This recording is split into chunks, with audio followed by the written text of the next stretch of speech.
Back at the old Mazda, doing a timing chain today. Already got the intake pulled off and a bunch of stuff disconnected. I'm about to the point now of getting that harmonic balancer off.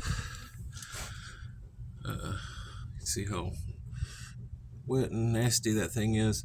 It's been raising cane, rattling and carrying on until it runs for about 5 or 10 minutes. But it's got 244,000 miles on it, I believe. So I'm pretty certain it's never been done. And, yeah.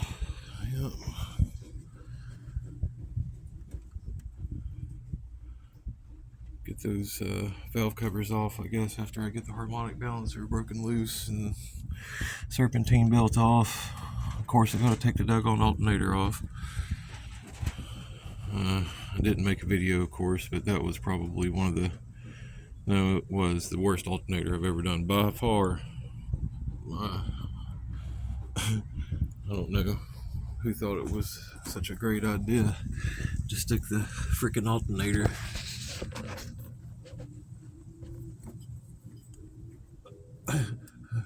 up in there. Tons of fun to get out of there. You have to hold your mouth just right. I'm telling you. Stay away from that antifreeze, kitty. She's gonna help, I'm sure. Yep, you gonna help me? Alright. Okay, I'll get another update here shortly.